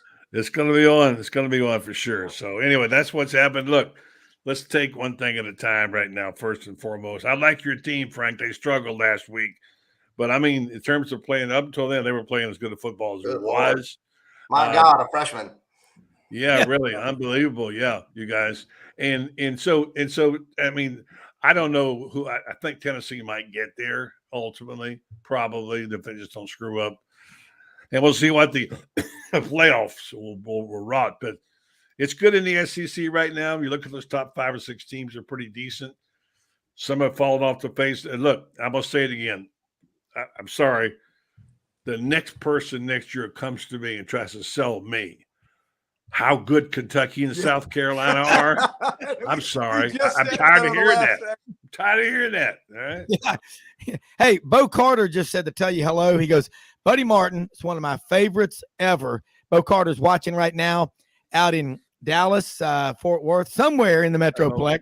But he says, just Buddy Martin, just one of my favorites. Just wanted to let you know that as he watches Sidelines. And thank you to all of our listeners, everybody, especially all of our military. We got people listening, I think now in 48 different countries. This is crazy. I don't know. I guess that's the interweb, as they call it. But thank you so much for listening. We appreciate what you do, and we mean that. And got something you want us to say, we are glad to say it. But well, they're all Jimmy Hodge fans. That's why he's got fans all over the world. The counselor, And by the way, Kentucky left it all out there against Florida, which to this day I'm that was still a loss shocked by that should never have happened. And they went right off the hill. And I'll tell you, buddy, as you said, we were all high on Florida, and we all panned Kentucky back in August. Yeah. Kentucky and Texas A&M. If you put Jimmy, y'all pull the tape on this.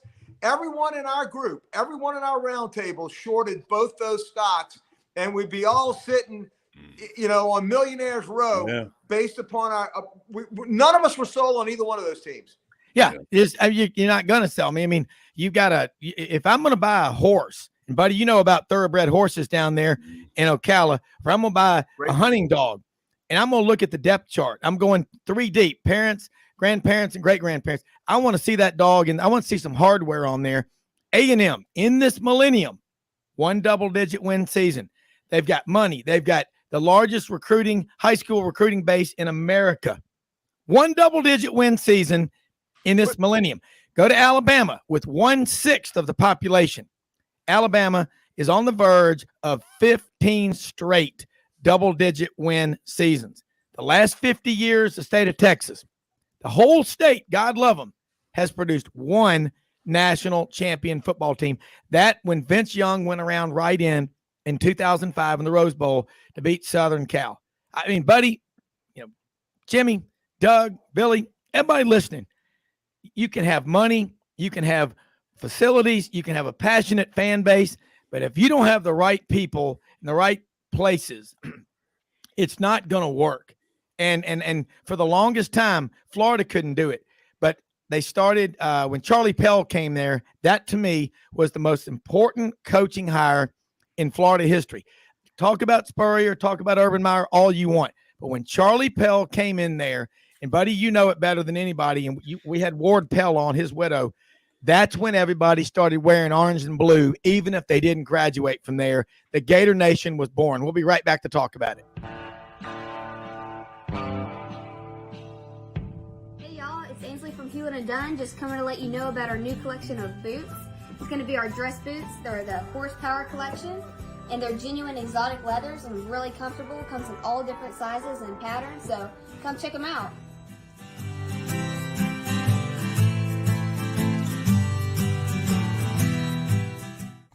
Red River Ford and Toyota, located in Wynne, Arkansas. If you're in the market for a new or used car, truck, or SUV, call, go online, or drop by and see them. Located 45 minutes from Memphis, go off the 4-city exit on I-40 and go north about 15 minutes on Highway 1. Easy to work with and still believe in customer service. If you live out of town, they will deliver your vehicle to you. RedRiverFordToyota.com. Just see what they can do.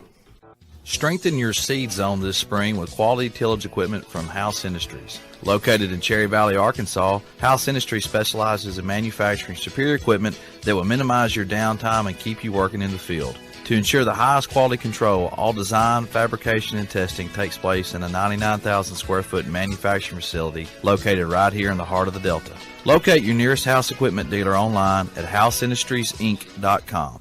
House Industries, breaking ground. Sidelines with Rob Browne.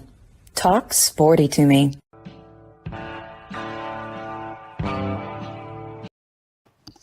All right, buddy, I made those comments about Charlie Pell because he got back when he was there, you went and got Wayne Peace out of Winter Park, Florida, or Winter Haven, Jarvis Williams, out of Palatka, Florida, Neil Anderson out of Graceville, Florida. You got Lorenzo Hampton down there around Miami. You got Lomas Browne out of Live Oak, Florida. He began to it was just absolutely amazing what they did in recruiting. I haven't seen so much excitement out of Florida versus their in-state with Miami. I mean, taking these players from them against a guy, Mario Cristobal, who was twice named from 2013 to 2016 when he was on the staff at Alabama, National Recruiter of the Year. I mean, this season, they're not winning every game this year, but Florida, and I think, Billy, y'all want to jump in, they're building something, a foundation they can win on for a long, long time. I'll make a quick comment about Charlie. I said this before, and I will dwell on it. And Jeremy Foley, one time I said to name the 3 most significant people since you've been here in Florida. He put Charlie Pell in there because of what Charlie built. He made some mistakes. He cost him on the cheating. I don't think it's as egregious as they made it, but it was bad. Yeah. And bottom line is Steve Spurrier, who's, by the way, the biggest non-cheater in the world. He hates them. He'll turn you in a heartbeat. that you move your golf ball. I was playing golf with him one time, and his son reached out to identify his ball. He said, Bubba, you can't move that ball. I mean, he called the car. He said, I'm not moving it, Dad. I'm just trying to identify it. I mean, that's Spurrier. He's that way. But Charlie's a good man. He did a lot of good things, infrastructure-wise. There's no doubt about it. But, I mean, Spurrier changed it, everything. I mean, he just nobody – nothing. I mean, I loved Urban Meyer, where he coached and all that. And he won 2 nationals. Let's not forget that. Gator fans get a little angry and forget that. Well, Urban Meyer, right. Well, you brought you 2 national championships. But let's not put Billy in there just yet. Certainly is promising. And I think this is a critical next 4 or 5 weeks for Billy and the program. There's a lot going on underneath. I don't know about it, but they tell me there's going to be more flipping. They're looking around down in Miami, seeing those small crowds, and the players are thinking, well, I might make a bunch of money, but only 2,000 people are going to see me play. And there are more coming. So how that works out. And by the way, money can't always buy the best team. No. But I want to get in if I can real quick. I mean, I'll save it till later. Something about Auburn if it's possible, or I'll wait till everybody else gets. Oh, go ahead. I just want to say that Cadillac Williams, I mean, I can't get over what an unbelievable job he did last week. I've been around coaches all my life. You guys have too. I know authenticity when I see it. I know how players react. Well, this guy resonated with that program like nobody. I mean, maybe since Pat Dye. And what he did there, and I had two of my best friends in the world, Auburn graduates, lunch yesterday over at Corky Bell's in Palatka. We sat down and I said, what do y'all want, coaches? So it seems like Alabama's always got somebody waiting in the wings for their, that way got somebody, but they really don't. But it seems that way. So we wish we had that legacy, that person that could be promoted from within. We like getting promoted from within. And I said, well, does that mean Cadillac? They said, yeah, we love Cadillac. I love what he did, no question about it. And so I said, well, who do you want? He says, I don't know. We don't know exactly. I said, you got the money, you got everything, the tradition. Whoever goes there is going to win, but you got to get this one right. Is it Lane Kiffin? And he said, I just afraid Lane's going to be there 2 years and be gone. That's what he said. He's a long time. Anyway, so that situation in Auburn, you got to watch it closely. They better get this one right, guys. They got to get it right. And I'm rooting for them. It's a great program. Got to get the right guy. Yeah, Diamba B, whatever. I don't know who it is. Do you? And Lane Kiffin looks like the favorite. He looks like the glamour boy, the guy you want. I think he's terrific. Boy, Cadillac just grabs my heartstrings. Yeah, and Cadillac, if you put a staff around him, he is as real as it gets. And that there's a lot to be said about that. A guy that wouldn't be there just to cash the check. We all look, I work with people that make a lot of money. We all do. Okay. You know, the ones that love it, you know, the ones that are there just for the check. If your heart's not into it, it's obvious, but more importantly, recruits pick up on it. And Jimmy, let's start doing this rapid fire. We just got about 13 minutes left. Lane Kiffin likes the NFL, but would you agree? I mean, last time a coach left Auburn for another job was 1922. Mike Donahue went to LSU. They raised his salary from $5,000 to $10,000 a year. You see Kiffin, if he came to Auburn, leaving after 2 or 3 years? I just don't see him coming just because of what just got introduced to us when Doug talked about the Barkley interview. The more I think about it, man, A&M could very well be the perfect landing spot for Lane, and of course, the first thing we think about, $86 million buyout, but man, I'm telling you, those A&M alums, they could get 5 guys probably in 30 seconds, can say, yeah, we'll make the move here. If they actually did it, I think that would really appeal to him. But again, we'll probably know, I agree with Frank, by Friday of next Friday after the Egg Bowl. And that way, they can make it public, and there's nothing anybody can do about it if they're against it. Yeah, Jimmy or Billy, you look at this, like let's get it rolling here. Lane Kiffin, Dabo Swinney, last year again, Lincoln Riley was LSU's man until it was Brian Kelly. You see Auburn up to something like that using counterintuitive logic? I don't know. I mean, you know, we've talked about all the criteria for somebody to win at a place like Auburn, and my fear has always been that what the job requires and what the sentimentalists, you know, want are two different things. The job requires a guy that's been a proven winner in the SEC, maybe a long time successful coordinator, but nobody who hadn't done it before or done it at a small program, you know, and I think that Lane Kiffin checks the boxes that are required to win. He's got NFL experience, although it was as a young man.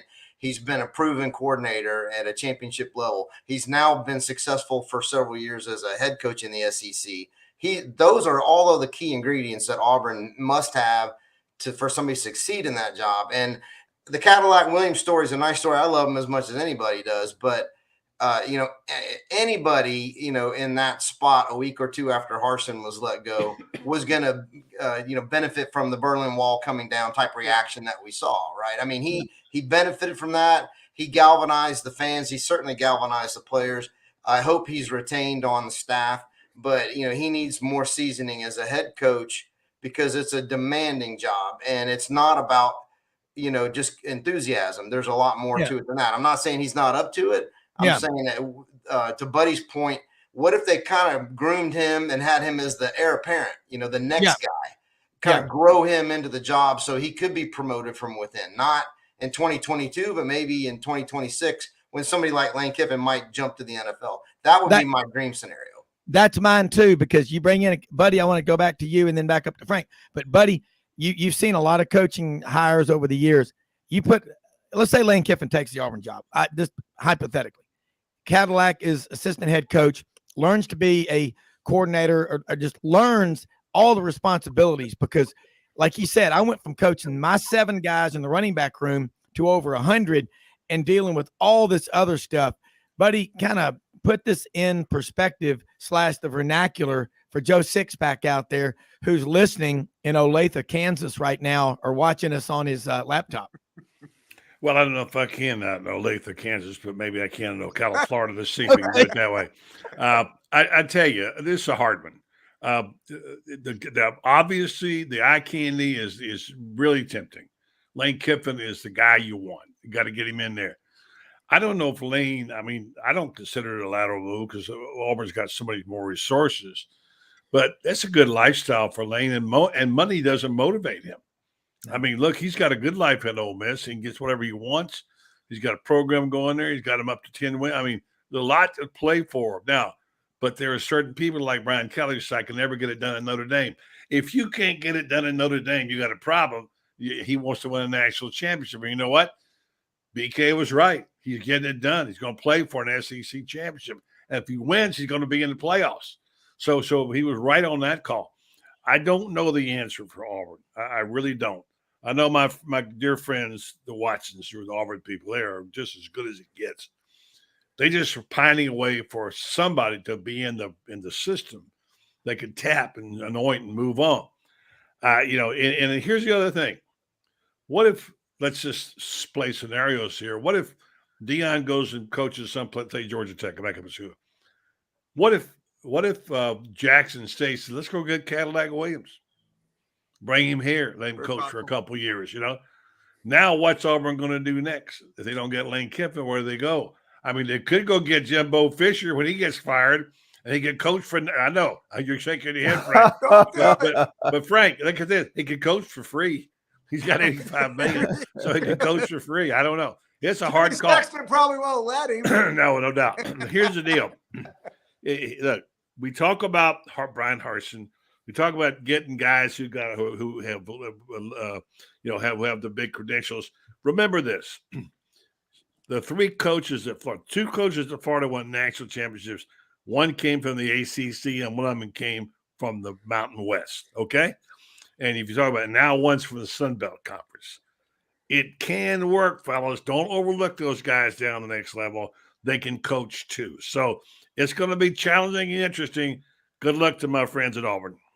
Well, and again, if you think that just because as a coach you have coached in the SEC that you're automatically going to win if you go to a place like Auburn, that's like a son or the daughter of someone that's very wealthy and you've never worked, and you woke up on home plate and thought you hit a grand slam.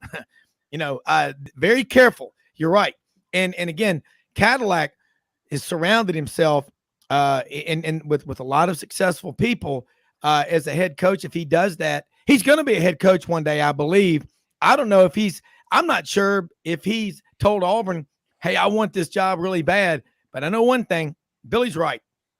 Anything would have been better after Auburn football held hostage. I'm Ted Koppel on Nightline, day 683, Auburn football held hostage. Well, Doug Dean coined that phrase, and soon it was over. They hired him Christmas Eve when nobody was watching, like the Saturday afternoon, 5 o'clock story that you love to break on the news. Nobody's watching the news on Saturday at 5 p.m.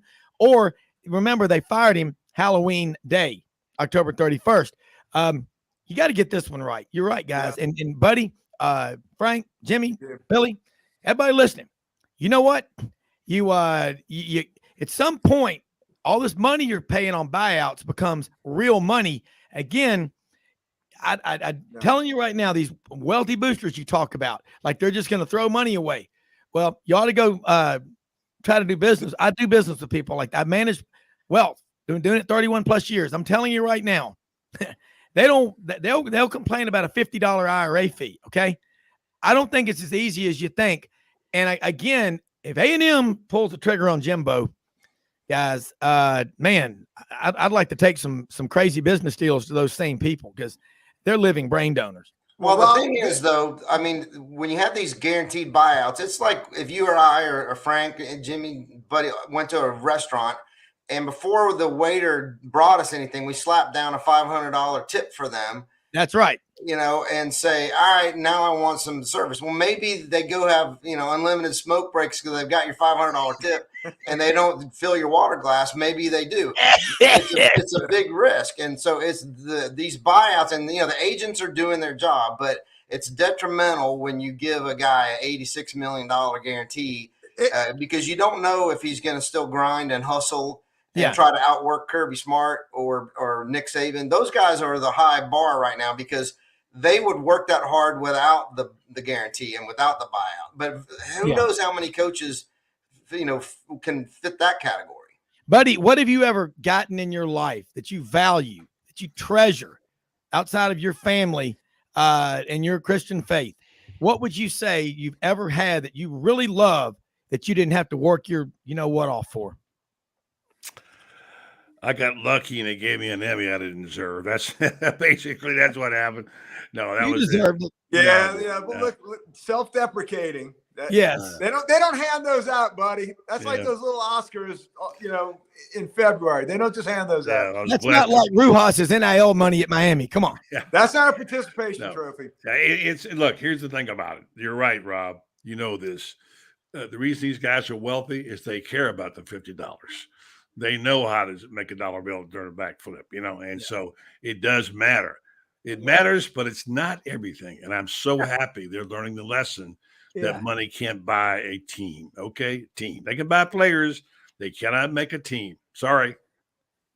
Well, Buddy, you just nailed it. I mean, that was Billy Graham from the pulpit there. And let me tell you, buddy, Auburn's got to get this right. I have the blessing of calling a lot of Auburn friends, people, good friends, 3 of which were on this show today. And I will tell you the phrase that I hear most besides Jabba is Auburn family. They really believe that. They're big. Cadillac is the embodiment of that. He won't be the head coach, but he will be retained on that staff and probably be assistant head coach. Yeah. I am convinced Lane Kiffin's going to be the next Auburn coach for one reason.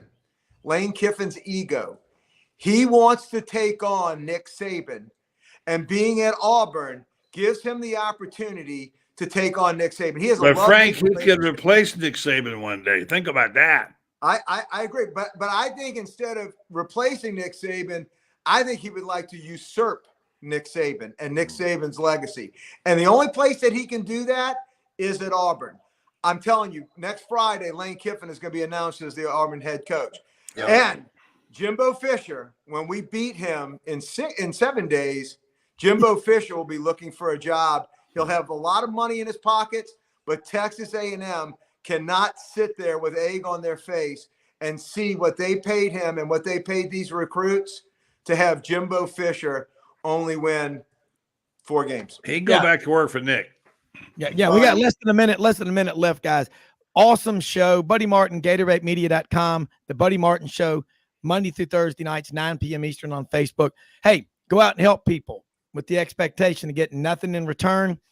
Don't give to get, give to give, because most often we're going to see the face of Christ in the least among us. And all of you that are complaining, waking up, whining, remember, 95% of life is showing up with a positive attitude, a tank full of gas, and a box of shells. Okay? Think about it. It's all attitude. What can I do to help? Sidelines will be back with you Monday. A lot of great football and basketball this weekend to talk about. It's opening day of duck season, opening weekend up here in Arkansas. A lot of people out there. Hey, Ted Nugent's right. Take your kids hunting so you don't have to go hunting for your kids. Have a great one. We'll see you Monday. We are out of here.